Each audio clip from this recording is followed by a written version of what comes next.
Hello, everyone. Good morning in the US. Good evening in India. Thank you for joining us today, and welcome to the inaugural webinar in our series, Cities in Action Expert Conversations for Urban Solutions.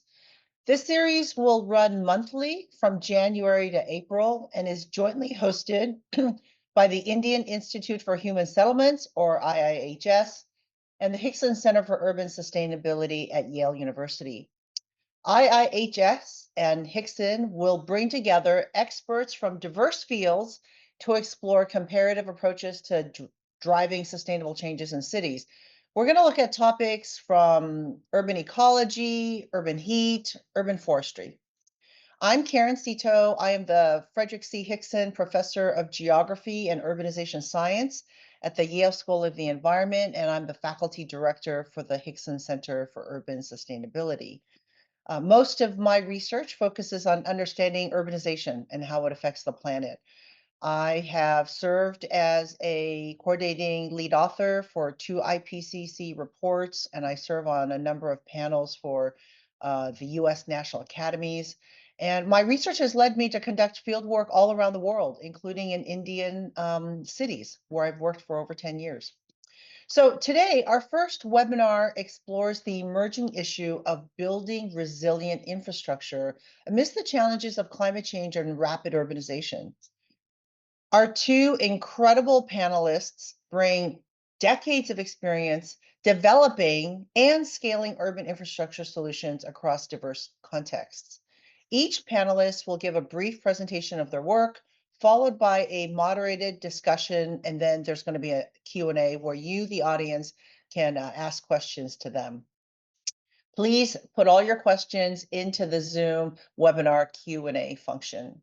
So quickly, just going to introduce the two panelists and then have them take over.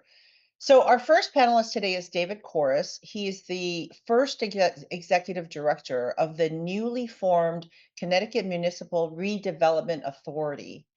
This I'm going to shorten it to MRDA. The MRDA is a statewide quasi-public authority established to provide cities and towns across the state of Connecticut with the resources necessary to realize substantial housing production in their downtowns and transit station areas.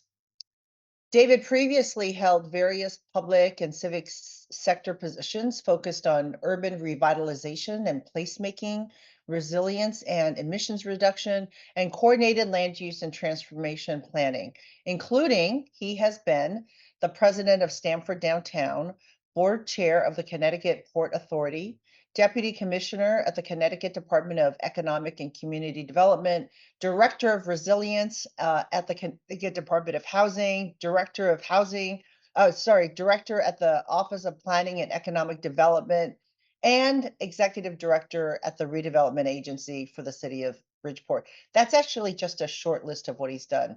In addition, I'll also say he was previously the vice president and Connecticut director at the Regional Plan Association. So he has a lot of experience. Since 2012, David's been a lecturer here at Yale in the School of the Environment. And this spring, David is going to start teaching at the Yale School of Architecture. Our second panelist is Aromar Revi. He is the founding director of the Indian Institute for Human Settlements. All of us know it as IIHS. He's known globally. He's a global thought leader. He's an educator with more than 40 years of practitioner and research experience. He's an alumnus of IIT Delhi, University of Delhi's Law and Management Schools. Aramar has led over 200 practice, policy, research projects all around the world. His work spans sustainable development, urbanization, climate science, disaster risk reduction. Aramar has advised governments of the government of India, as well as many UN agencies, the International Institutions on Urban and Economic Governance, Finance, and Environmental Change. Those of you who are familiar with the UN urban agenda, putting urban into the IPCC. You have Aramar to thank for that. Arrow is also the co-chair of the UN Sustainable Development Solutions Network. He's a member of the UCLG Ubuntu and the Global Commission on the Economics of Water. He I've known him through the IPCC. He's been a coordinating lead author on multiple IPCC reports, including the upcoming IPCC seventh assessment cycle. Aromar can't get enough. Thank you, Ara, for all your work. So turn it over to Aromar. So please. Thank you, Karen. It's a pleasure to be here with you and David to have this sort of cross-continental conversation in a very exciting and interesting time, both for climate and for our particular countries. I'm Aromar Revi. I am the director of the Indian Institute for Human Settlements. But over the last 30 plus years or so, I've done a fair amount of work on trying to kind of build both a discourse and a practice around resilient infrastructure, both within the geography of India, which is a pretty large country, but also in many other locations across the world. So I guess, to jump straight in, this whole idea of resilient infrastructure and why should one kind of do it? It's not resilience per se, but it ties in at least two or three different things. I mean, by and large, resilient infrastructure, especially in urban contexts, what we call lifelines in some senses, are very critical to human security, saving people's lives when there are hurricanes, cyclones, flooding, and a whole range of other things. They're absolutely critical in some senses for evacuation and enabling people's security. And if you count buildings and other parts of infrastructure together, then essentially much of human security in the case of extreme events, whether they are climate-related events or other events, are dependent on the quality of the infrastructure and the buildings that people live in. But they also do other things. They keep the economy running. So in a sense, resilient infrastructure is very critical because, as we see increasing impacts across the world, whether it is cyclonic storm or flooding in South Asia, or fire weather in California, or or flooding and other such things, and storm surge in China.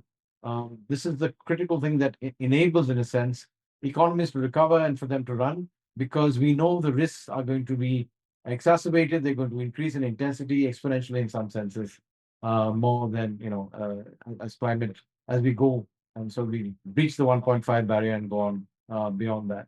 And then, of course, most critically, we often forget it, is that if the infrastructures are wider than just physical, what we call gray infrastructures, the roads, the ports, the airports, etc. If you integrate into that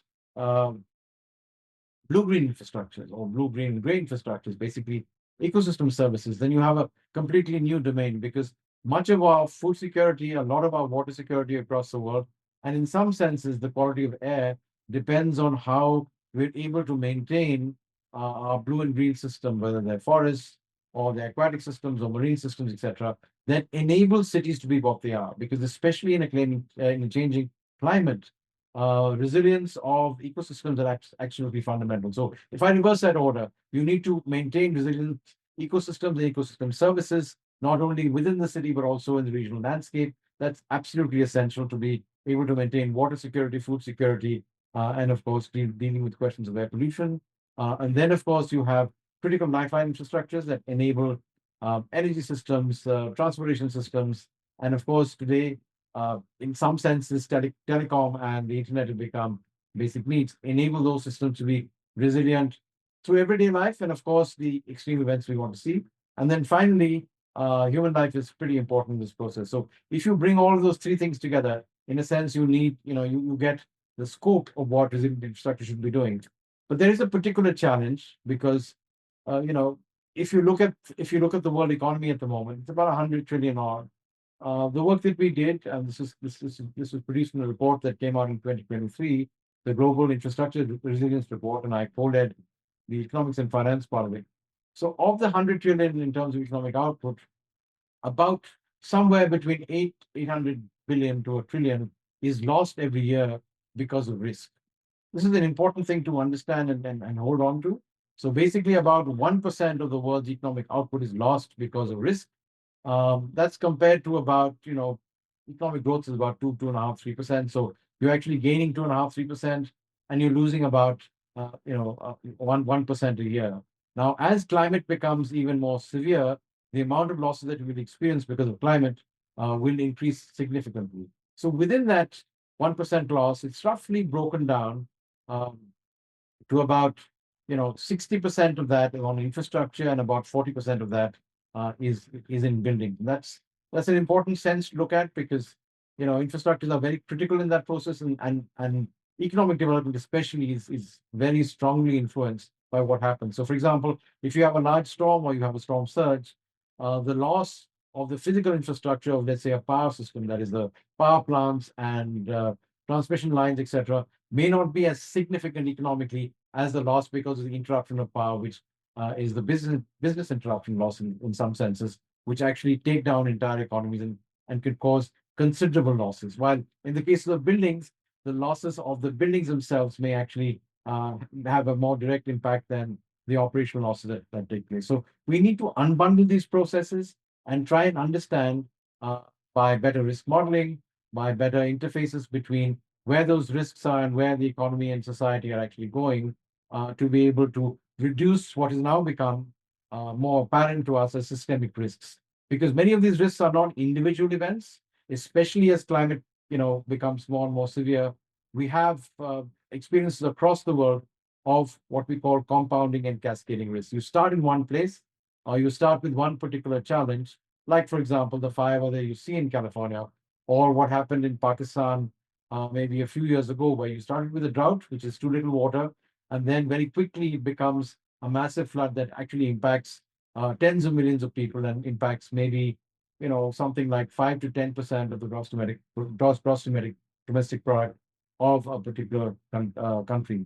So the key thing for us, in some senses, is to be able to look not only at dealing with individual risks, and we know what they are; they're pretty well known, and solutions have been in place for a long period of time. But to bring all the solutions together to enable the reduction of systemic risk that we know is growing very dramatically across the world.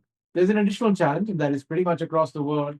The infrastructure sectors are poorly invested in. India, of course, is growing very rapidly, and we have a very large infrastructure investment deficit in spite of a strong government push in the sector. The United States, of course, we know has a massive $1 trillion infrastructure deficit. There were many attempts to try and deal with that in the previous administration, but there's a long way to go. So there's a question of how do you do retrofits and improvements of existing infrastructure where they're there, like in the US. And in India, you have a mix of building new buildings and infrastructure, which is growing at a very rapid pace, like China did, and also doing, in some cases, older cities that may be 100 years old. You have 100-year-old infrastructure in cities like Mumbai or Chennai, etc., to try and retrofit. So there are different ways into this challenge. And I guess part of the story is not so much the technology, it really is about the governance, the institutions, the financing, and of course, in some senses, the ability to plan ahead to not be reactive, but in some senses, reduce systemic risk so that in the long run, it actually makes sense to invest now to bring down the risk level. So I'll stop there and hand it back to Karen, and hopefully we'll pick up an interesting conversation. Thank you, Aromar. Thank you. How do we reduce the systemic risk? I'm guessing we're going to have many questions around that. Okay, over to you, David, please. Absolutely. Thank you, Karen. And thank you very much to the Hixon Center and to IIHS for hosting today's conversation. It's an honor to be here alongside you, Karen, and Aramar. Great to meet you. I think we're going to have a great discussion today. So, I think Aramar summed up a lot very well, and I think I'll lend hopefully a complementary perspective, picking up on some of the last points that he made.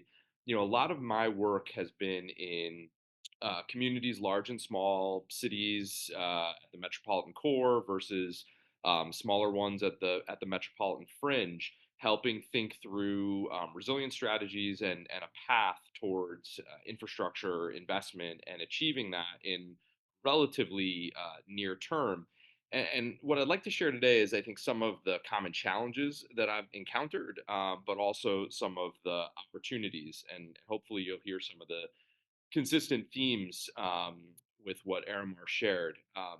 The communities that I've worked in, I think more often than not, we see an overlapping of those acute shock potential, whether it be storm surge or riverine flooding, heat island, heat wave impact, overlap between those and the chronic stresses facing those communities, right? Oftentimes it is those places that are impoverished, that have a lack of education, higher educational attainment, that have compounding challenges that compromise their ability to be resilient and compromise their ability to respond to the acute shocks when they occur. Compounding that, we tend to, in those communities, have a built-in distrust of government, right? When your sort of basic objectives aren't being readily met day in and day out, it gets very difficult to build trust when you're looking to act on those acute shocks that may only come around, once every few years, once every decade or so. And so that is oftentimes the starting point in a community where you have these underlying chronic stresses and a distrust of the governance structure because of its challenge in delivering the objectives of the community in the basic day to day rather than just in the disaster situation. We often also have a governance process, at least in the United States, that's really designed to enable folks to oppose and to put up roadblocks to significant change. We have a system that makes it very easy to raise your hand and say you don't like the way something is heading, and very difficult to kind of say you are appreciative and do support some government action. Um, uh, Compounding that, I'd say, is it's specific in the environmental review process. We have an environmental review mechanism that makes it very easy for localized environmental impact to be assessed and recorded and documented and mitigated through design process. We don't do a phenomenally good job in weighing those localized environmental impacts versus the regional or even the global environmental impacts. So oftentimes you have conflicting environmental objectives that are sort of competing within the plan process, and a difficulty in kind of prioritizing and setting a hierarchy to say, climate action or disaster resilience rises above some localized impact. So, given that context, I do want to pivot towards kind of opportunity and where I think great potential exists based on my own experience and interaction with colleagues in the United States and around the world. I think what we've demonstrated is that a robust, honest, participatory process can break through all of those roadblocks simultaneously. I've found that meaningfully engaging with the community in a broader conversation about where they want to be when they grow up, balancing their near term and their long term needs, it allows us to identify an infrastructure program that simultaneously can address chronic stress and acute shock, creating broad and true resilience for that community. And in doing so, I think some of the fundamental benefits are when you get consensus earlier on in the process, then it streamlines those subsequent steps, right? So understanding the shared objectives and shared goals earlier on in the planning process means that you have, well, first and foremost, you build trust, right? By working through a meaningful engagement process that starts to have positive feedback and a demonstrated track record. You build trust in government and in the governance process. And then when you begin to identify ways in which infrastructure investment can not only mitigate against some of the acute risk associated with disaster, but also simultaneously address some of the chronic stresses day in and day out. Now you have a piece of infrastructure that's providing benefit 365 days a year rather than just something that might be mobilized, once or twice a year, or once every few years. Um, that significantly helps through the permitting process. I have found an ability to navigate both the federal, the state, and the local permitting process, far quicker than many other projects that I've seen because of that consensus building and kind of lowering the roadblocks further down. The other piece that I think is interesting is, oftentimes we see a co-location of what we would call locally undesirable land uses and underserved or impoverished communities. And oftentimes, whether it's the sewage treatment plant or the energy generation plant, those have been a drag on the neighborhood for decades or even generations. And a resilience approach allows you to kind of flip that on its head and leverage the presence of that infrastructure to underpin cost benefit analysis and other mechanisms to achieve public and private financing that convert those liabilities in a neighborhood into assets and better prepare them for the future. And so oftentimes I've seen in communities a piece of existing legacy infrastructure that had been a negative in the neighborhood shifted into a positive by becoming the mechanism that justifies resilience infrastructure that might not have otherwise been able to quantifiably support seeking federal grants or private financing. And so I think that that's just a long way of saying, my experience has demonstrated that a robust and meaningful public process, while time consuming at the outset, can absolutely save time further on in the process by building consensus around objectives and by better understanding the way in which a piece of resilience infrastructure can also create a series of co-benefits that benefit the community 365 days a year. And in doing so, I've seen the typical government process that can be fairly drawn out, significantly expedited and shortened because the crisis that we're facing, I would say, is incredibly urgent. And the mechanisms that we have to deliver infrastructure do not typically occur on that same time horizon. Well, thank you, David. Very interesting. Your remarks are so much about the process, the need to get consensus early on in the process, and the importance of building trust, working through the engagement process. It seems like that is very complementary to what Aramar is saying in terms of reducing these systemic risks.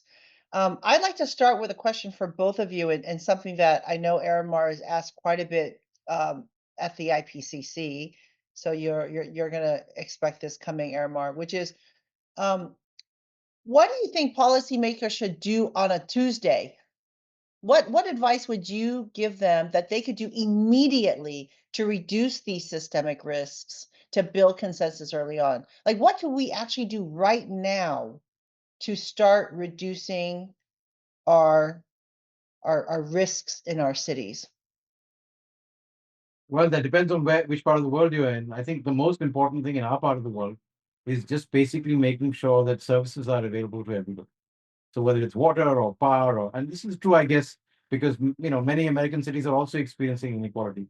So I would say that's a thing that can be done relatively quickly, because if you lift the floor in some senses, then you're reducing vulnerability. And I think what David is talking about there is the process by which you actually build consensus so that certain kinds of vulnerabilities don't exist. Because trying to modify the hazard, whether it's a storm surge or a flood or a drought, is very tough. It's quite expensive.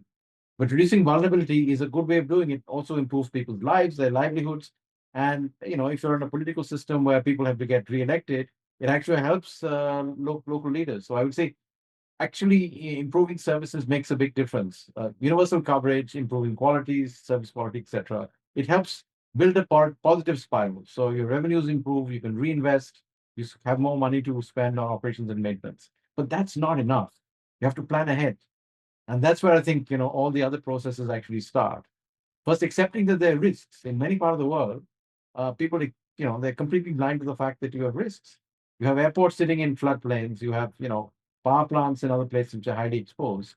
So that's where the planning framework and all of that stuff becomes really important. And the investors, people are putting money into stranded assets, not only power plants, but actually cities that may have to withdraw from very difficult situations. And then there are also questions of climate and environmental justice. The poorest people and the most vulnerable are sitting in locations where you know that they're going to be flooded or they will be in a difficult situation or whatever it is.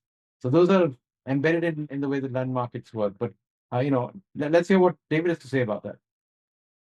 Yeah, I completely agree with everything Aramar said. The only thing I would add is that it doesn't take as nearly as much time to change your existing policies around future development than it does to modify existing development. And so while you're doing the long game of adapting existing settled areas to be more resilient, changing your zoning or your infrastructure investment policies around growth and other governing policies that dictate where future development and future infrastructure will occur, that can happen almost immediately.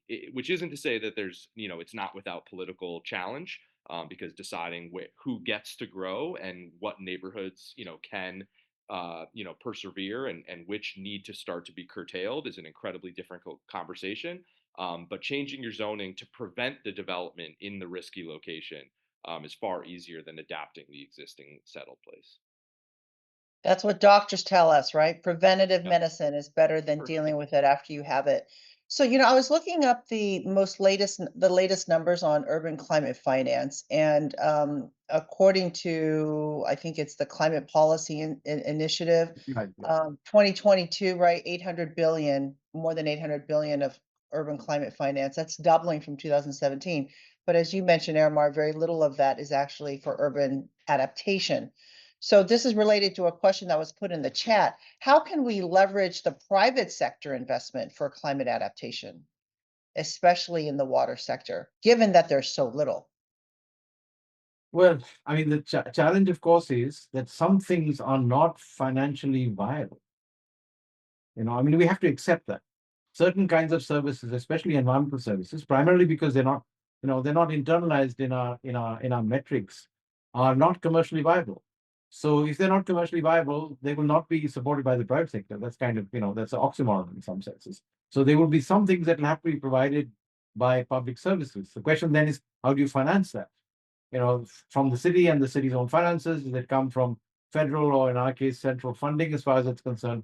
How do you actually, enable those processes? And very often these critical infrastructures like water, like wastewater, in some cases, lifeline energy is a common good. So, I don't think everything can be financed. Telecom, for example, is something that can be easily financed by the private sector, and pretty much across the world, telecom is financed by them because returns on investment are pretty good. Power is somewhere in between, especially as we go towards microgrids and smart grids and smaller things, and of course, electric vehicles connecting in. So it depends on the sector and the kind of service you're talking about. And in some senses, internet and that kind of stuff is a no-brainer. That will be financed by the private sector. There's no question about that. So I think it's a gradation, and roads and railways fall somewhere in between. In India, for example, our railways are all public. But in the US, one of the big challenges of bringing back rail is again how you're going to finance it, whether it's metro rail at the regional scale or otherwise. So we have to break this down, I think, by sector and by risk, and then see what can be done. So blended can be done for some sectors, but in other sectors, I think it's very foolhardy to try and push it down people's throat. It just won't work.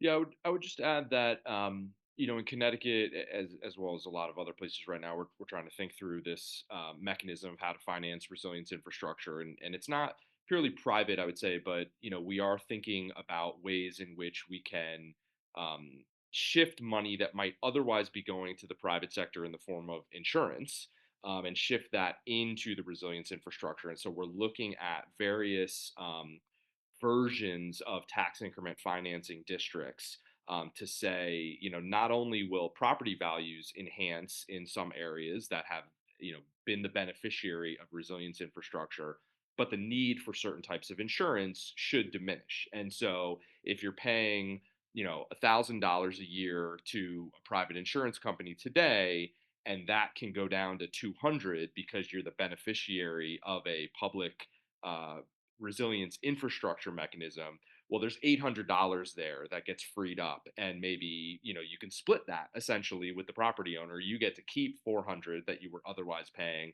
and then 400 of that can be used to underpin the financing for the resilience. So looking at a district scale and a neighborhood scale to try and understand kind of who the beneficiaries are, and how through policy to double down on those districts to create new beneficiaries, so that you have a pool of potential funders that are themselves saving money, but just directing it to a new place in helping to finance this infrastructure. I mean, just to Thank jump in there, Karen, to follow on. Um, Part of the question is a macroeconomic question in some senses. We are spending tremendous amount of money on fossil fuel led infrastructures, which are not only locked in, but are also subsidized. Massive subsidies. So, the fossil fuel industries may be 12, 13 trillion across the world, but the subsidies are of the order of 2 or 3. If you redirect those subsidies, which go into all kinds of things from fracking to exploration into something else, it means that you can decarbonize the system and also make sure investment is there. But that's a hard political question. And many national governments are going in the complete reverse direction. China, for example, has taken a very long view of this, both with their power infrastructures, where they're doing a lot of stuff on the renewables and long-term transmission, but also with the high-speed rail, which is actually doing tremendous things to the Chinese economy. So I think it's a mix of all those instruments. If you're able to redirect investments away from things that are, in some senses, both short term and somewhat stupid, into things that are useful, then I guess then locally it becomes possible for cities, for even states and provinces to redirect stuff in the right direction. So it's a mix of macro and a lot of micro based processes that are there. There are some serious market figures in the space. I'm going to bring together a number of questions that have a common theme around process. As we know, a number of the most hardest hitting communities don't have a seat at the table. One participant writes that many systemic risks arise from infrastructure that were never co-designed with communities, right? So there are two related questions that have been put in the chat. One is, who gets a seat at the table? How do you find those folks or communities or representatives? Who gets a seat at the table at this co-design? What does that process look like? And then in terms of allocating funding, so let's say you're able to attract some private sector funding or some foundation funding. Someone writes in the chat that a lot of this is through a competitive grant model that may serve some communities better than others. Is there other better ways to address climate impacts that don't depend on this competitive grant model? So who gets a seat at the table? How do you identify those folks? And then what's the process for identifying grants or delivering funds? Yeah, I can take a stab at it first. So on the participatory process and sort of who gets a seat, there's no one answer and there's no easy answer, but I can certainly share some of my own experience. What's been relatively successful is meeting folks where they are and reducing the barriers for their participation. And what I mean by that is one of the projects I did around resilience infrastructure, we would hold community meetings, probably once a month or so throughout the process. And every one of those meetings we actually held in triplicate. We held it as a brown bag lunch in the urban core CBD, where a lot of the professionals would come and participate in a discussion during their workday. Then we would hold it in the evening at a community center that was centrally located, offer food, offer an activity for youth, essentially a babysitter, so that folks who have childcare responsibilities can participate without that being a barrier. But then we replicated that again within the public housing, within the social housing, because we found, after a little bit of experimenting, that there was just a self-segregation and there was a divide between, the folks from public housing unwilling to come to the community center and meet with the broader neighborhood, and the folks from the neighborhood unwilling to go to the public housing. And as great as it would have been to integrate those conversations, and we tried to do that in different ways, meeting people where they are so that they have an opportunity to share their voice was ultimately paramount. Again, through that process, by meeting regularly, coming back in every meeting, showing the ways in which the plan had been amended since our last conversation, the ways in which we had considered ideas that the community had raised from their last meeting, and explaining why ideas that they had raised were determined to be infeasible and why they were not incorporated. Kind of starting off every meeting that way enabled folks who were at the prior meetings to say, oh, okay, all right, I see that you heard me last time and you've either now incorporated it or you've explained to me why you haven't. And then finally, incorporating education into the process, always having a mechanism to kind of provide folks with some of the education that we have received about how to think about these issues and how to think about infrastructure. One of the greatest successes of that initiative was when someone had a question about stormwater management, and it was another member from the community who answered them.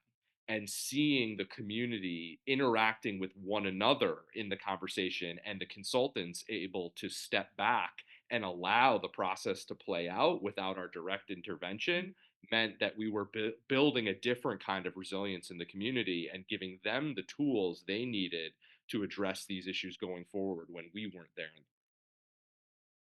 So just to pick up on that, I mean, I think what David said is absolutely true, and that is that participatory planning processes, participatory financing and budgeting, which doesn't happen in most places in the world, certainly not in India, are very powerful tools. But that kind of assumes that you actually have an active democratic environment that's functioning at local level. This is why local governments are so important, right? In our context, unfortunately, in India, even though there's a vibrant democracy, in effect, the citizens of a city and even the mayor, in some senses, do not have control over most of the infrastructure decisions. Those decisions are taken at state level very often because, in a sense, the cities are managed and controlled by the states. It shouldn't be that way. That's not how our constitution is actually structured, but that's the practical reality. So, in some senses, core decisions, big ones on infrastructure, which are large, zoning, a whole range of things about location, etc., are taken by people who are not necessarily directly impacted and have direct responsibility for delivering services. So the core thing is you've got to have a governance frame and democratic process to make that happen. The resources have to be in place because if they're not, the answer is kind of very simple. It's poor, vulnerable people, women, children, etc., who pay the price. So in a sense, effectively, the infrastructure resilience financing is done by the household because they're coping or they're making that investment to flood-proof their house or make sure they have another alternative system of getting electricity or X and Y and Z. So if the system shorts out, the public system or the combined system, then the impact is felt by individuals, families, and typically poorer communities. So that's the unfortunate choice you have, and that's why long-term planning is kind of important.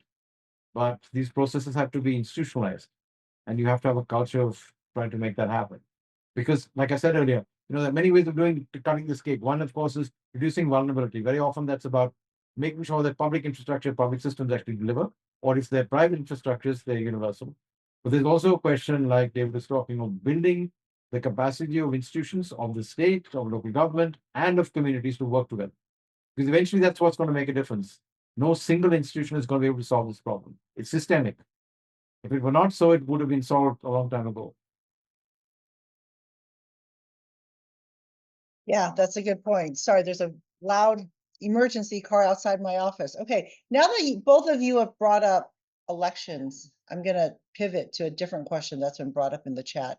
And that's the question about deep political division. So the question is, how do you think deep political division in the US and our new administration will impact the consensus building process and ultimately the successful execution of projects intended to reduce urban exposure to climate risk? And I'd like to expand this question beyond the US to an Indian context as well. And I think for those who are listening or joining in from the US may not know that not only is India the largest democracy in the world, it is probably the largest multi-party democracy in the world, right? Nationally, you have 6 national parties, and at the state level, there are 50. And I think at the local level, you could have like 700 different parties. I mean, it's very, very complex, much more complex than what we have here. So deep political divisions in the US and in India.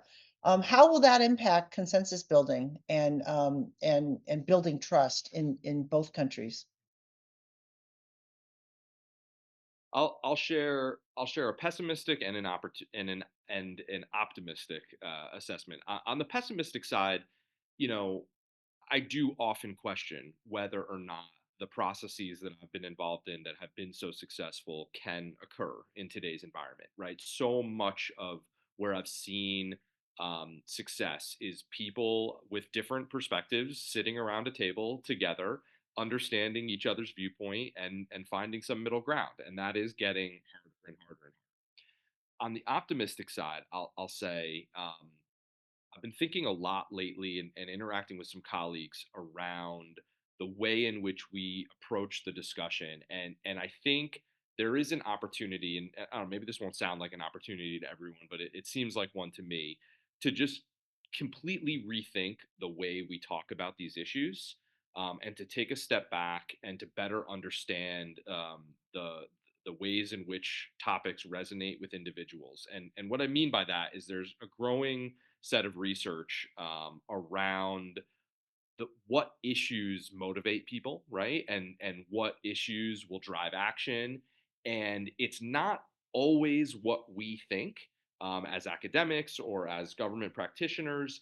And I think there is a big opportunity for us to learn from social media, to learn from the messaging of the right, to learn from other actors who have perfected motivation of action, and to maybe not say what's perfect or say what we professionally or academically know to be right, but say something that's not wrong and is designed to motivate people to act. So that's a long way of saying I'm working very hard to be deliberate about the terminology that I use and deliberate about how I talk about these topics. And oftentimes I'm finding arguments that are not my native one, that are not the one that I naturally would migrate to, but it's not an argument that I fundamentally disagree with, and it's an argument that's better designed to spur consensus and spur action across a political spectrum that may not otherwise buy into the facts that I would have inherently shared. So I think we're in a slightly different situation in India, not necessarily because the politics is now is less fragmented. It's because I think over the last 20 years or so, or maybe 30 years, as economic development has picked up, there is a broad consensus that infrastructure provision is not a bad thing, or at least a good thing. The challenge, of course, is the unintended consequences of that and who takes the decision, exactly as you were saying. Who's at the table when those decisions are taken? So, for example, if I take the software infrastructures that we don't talk much about. So, there are big challenges of providing education and healthcare. These are important infrastructures, and as we know, communities depend on them for their everyday life. In fact, after a big event, I would say my own experience is once the schools come back, you know that things are actually, moving forward. So there is actually competitive politics on provisioning as far as this is concerned, in between one administration and the other in India. The challenge, of course, is because it has taken a very populist turn in the last decade or so. You set up these things, but they don't have enough resources and people to actually run. And then obviously, if they can't run effectively, they don't have the resources and institutional capacities. Then when there's a shock, they actually crumble. So, there's a lot of short-termism as far as this is concerned. So while there may be a political consensus saying infrastructure is good, it helps maybe create jobs, certainly create growth, etc., and you should invest in it. And there's not a big fight as far as that's concerned. How you do it and what mechanisms and what control local governments and citizens have over that, and how much they can determine, what is good or bad, and the trade-off between short-term and long-term interests. Those are difficult decisions, and I think that will need a lot more, let's say, a much more nuanced and I would say a much more mature politics or a much more mature political economy. Because again, like in other parts of the world, like in the US, we have an extremely disbalanced or I would say unequal land market. So if the land market determines whatever you want to do in terms of location and what gets done and doesn't get done, from housing to infrastructure, then you have some problems because it's complicated to deal with. And that very often defines the political responses. So, I don't know if that's very helpful for you, but it's a little bit bleak in some senses. But on the other hand, things are going on. I mean, we've got, we still have to build 60% of our infrastructure and our buildings. So if you get it right, like David is saying, in terms of process, in terms of financing, in terms of governance, in terms of popular and public participation, we can do a lot. We can improve our own search situation. And if we don't consume a huge amount of carbon to make it happen, we can actually make a big difference to the world. But the process of making that happen is not as easy. And sometimes second best solutions are the ones that actually work, not the optimal ones, so to speak, right? Because there's a political economy as far as it's concerned. There's a question of taking people along, and there's sometimes questions of changing lifestyles, which is very hard wherever it is in the world. So, this entire webinar is about building resilient infrastructure, and implicit in our discussion has been really about hard infrastructure. We haven't really talked about green infrastructure or nature-based solutions. One of the questions in the chat is that implementation of nature-based solutions in some places may displace existing people, communities, livelihoods. Are there good examples of very specific examples of how cities are implementing nature-based solutions and navigating these emerging environmental justice challenges? Well, I can give you a almost 100-year-old example. Kolkata, the city of Kolkata, has a very, very large wetland system, which has for 100 years treated all the sewage of the city. It also provides employment for 500,000 people. About 50 or 60,000 people, and produces a lot of the fish and a lot of the food the city actually consumes. Now, as we're trying to modernize the system, this is obviously a prime area for real estate folks to want to go in and say, okay, this is not a very good use of land and not a good very use of. I'm going to develop this process. So there's an ongoing battle as far as it's concerned. So a system that works at scale, treats wastewater for maybe a few million people, produces output, creates employment, is actually a great example of something that was conserved. So it was conservation that protected it. The question just now is when you want to rezone, or you want to build it into a hard gray infrastructure, is that a good way of doing it? Because the challenge, I think, in some of the blue-green stuff is two things. First is blue and green cannot work without some gray. So if you've got religion about it, you have some trouble. And the second thing is it's very often land and water intensive. So in spaces where land is at a high premium, either because of densities or because the real estate values are significant, you have a challenge there. You've got to protect it. So you have to become like a city like Vancouver, which says, forget it, I've got a green belt, I don't care what you do, but I'm not going to change the zoning as far as this is concerned, or my waterfront is actually protected. So those are hard decisions that sometimes communities can't make. It requires long-term planning to make that happen. It requires a regional consultation. It requires leadership, which is playing to the long run. Yeah, great points. Some of the best examples I'm aware of, I'm familiar with the Milwaukee process, whereby neighborhoods that were within the floodplain, riverine floodplain, leading down into the city across a multiple county region, were incrementally, undeveloped and retreated from. And I think ultimately they're approaching 20,000 units that they've removed from the floodplain, kind of giving room for water. And then on the kind of urban end of the spectrum, the Philadelphia and the Kansas City blue infrastructure programs, again complementing the gray infrastructure, but significantly reducing the need for sewer separation and underground storage. Those are kind of the greatest scaled up versions that I'm aware of in the United States.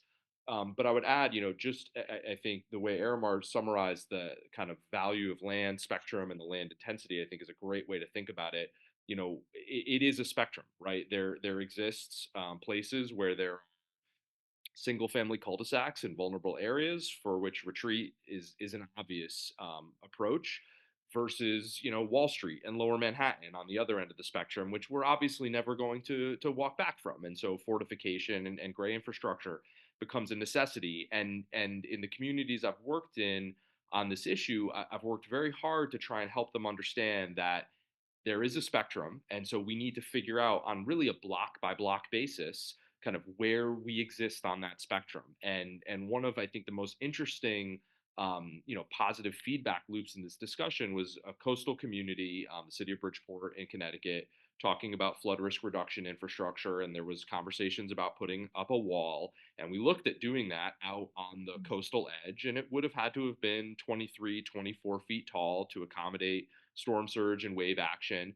And we realized, well, if we put it on the back side of the park, if we retreat from just a couple blocks, now we only need to be 17 feet and the land's at 10 feet. So now we're talking about an intervention of 7 feet that we can start to mask in, contoured landforms, mask into raised roads, mask into building foundations so that it becomes integrated into the fabric of the community. And that got us into a block by block discussion of, which blocks are on that spectrum where protection makes more sense, which blocks are on the spectrum of retreat. And it's that type of a negotiation. And then through the participatory process, those voices of displacement will be loud, and they will be pronounced, and they should be listened to. But you can get the context of the scale of the community that becomes protected versus that will be displaced. And the only other thing I'll add on that too is important to incorporate the temporal horizon.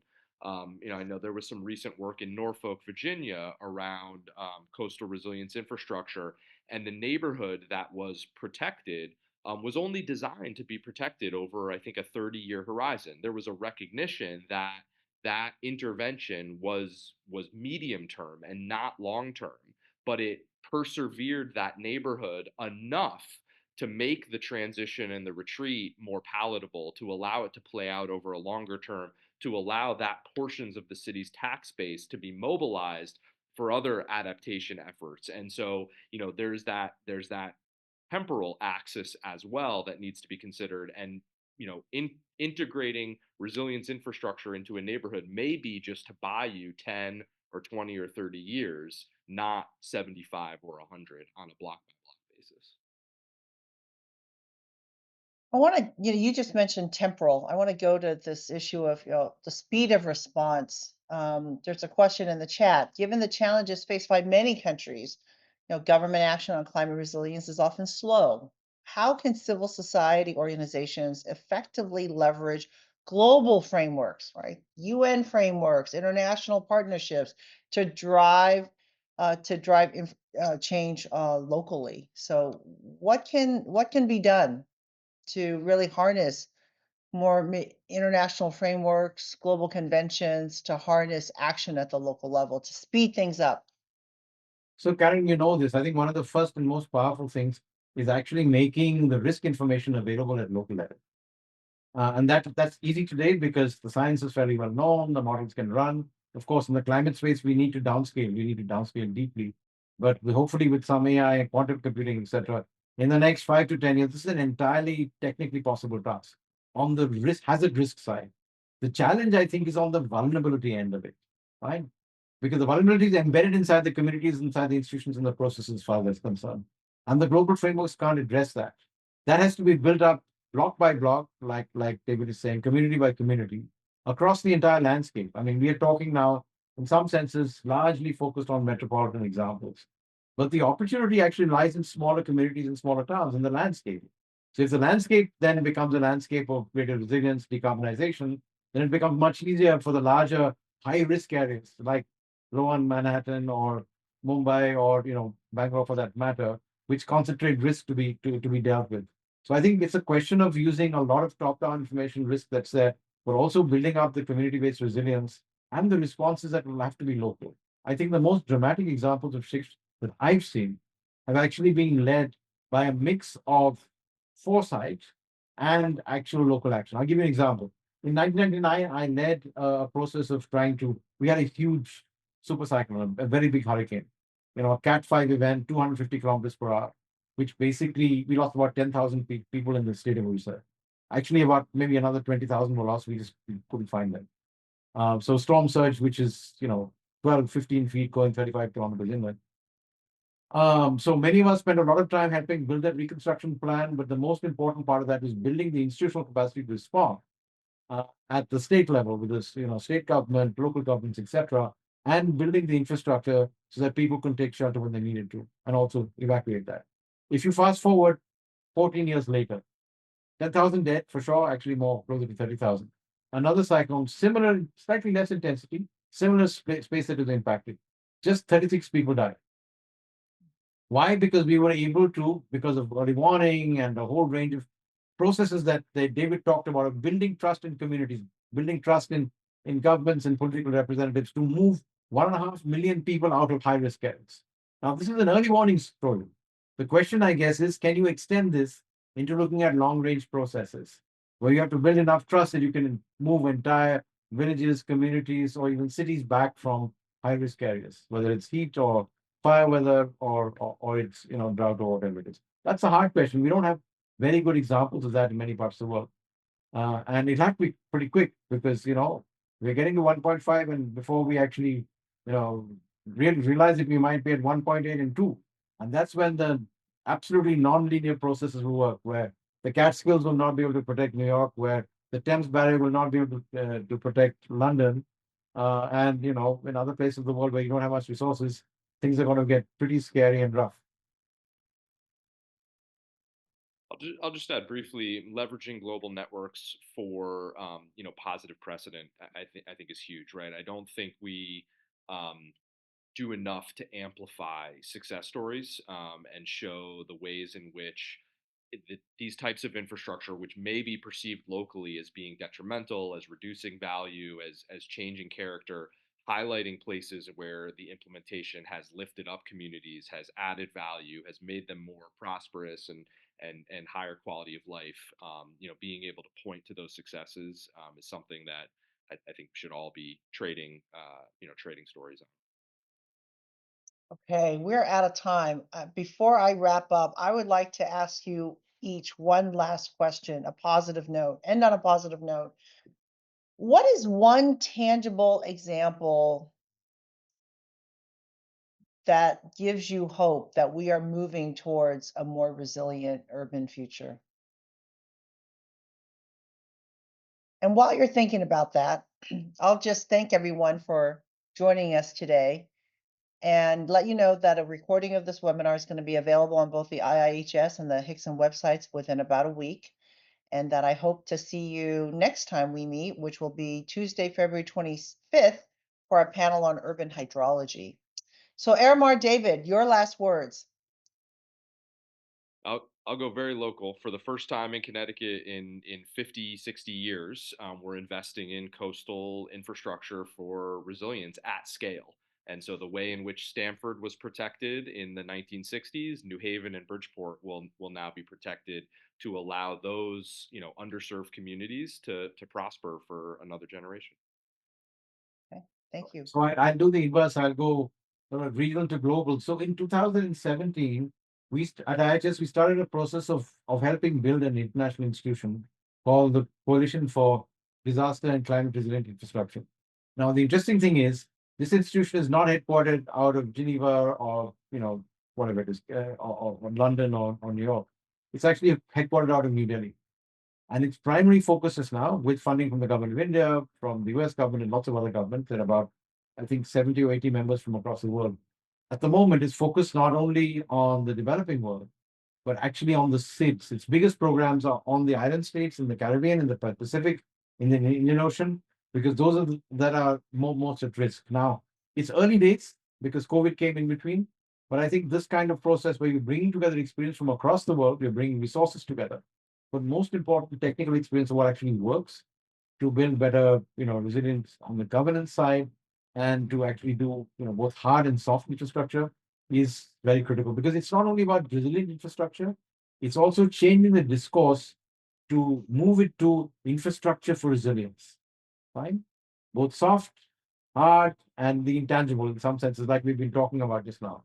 That shift, I think, of mindset is something which no country, no place actually has a monopoly on. I think those kind of exchanges, which in time will make a big difference.